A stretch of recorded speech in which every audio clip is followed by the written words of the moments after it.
11. Peaks and Valleys, the assistant starter, has him by the head, just trying to nudge him into the gate. They're at the post. They're off in the Molson Export Million. Katie's calling the filly broke well. Regal Discovery to her inside, and Kidadashi gets the jump on them early as they move in front of us for the first time. Kidadashi by a head to Katie's Colleen. Stevens has Wake George up close early. To the outside of that one, Peaks and Valleys is a fourth. Mount Sassafras drafts in behind runners, then Patientville. Regal Discovery saves ground at the 7/8 pole.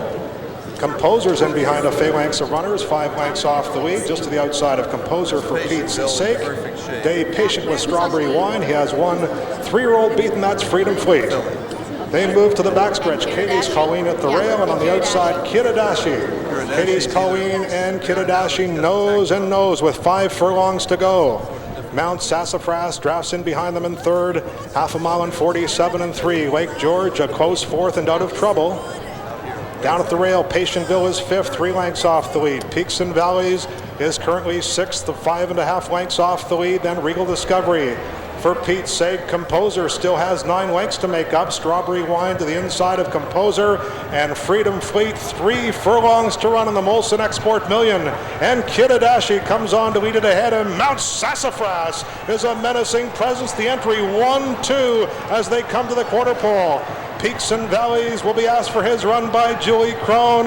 Patientville is making up ground for Corey Nakatani. Regal Discovery, the Queen's Plate winners, 4 lengths off the lead. Mount Sassafras, and now Peaks and Valleys takes over just outside the 8th pole. It's Peaks and Valleys leading by 2. Mount Sassafras, Patientville, Regal Discovery continues to close on the outside, but Peaks and Valleys has reached the summit. He wins the Molson Export Million.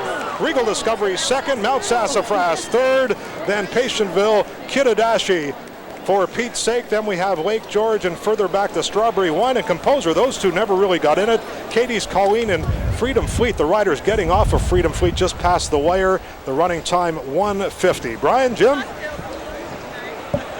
First woman to win the Molson Export Million, and let's show you the prices. And Jim, we should point out that Mount Sassafras, an entry with Kidadashi, the speed horse, so if you bet Kidadashi, you also get in on the show pool. And Peaks and Valleys, the morning line favorite, the final favorite, paying $6.80. The exactor there, very nice. Peaks and Valleys and Regal Discovery, $111.80. And Brian, the first 3 finishers, all from Woodbine. And we should talk about the ownership of Peaks and Valleys. This is Josephine Abercrombie in Pin Oak Farm. Canadians will know her because she bought half interest in Sky Classic towards the end of his illustrious career.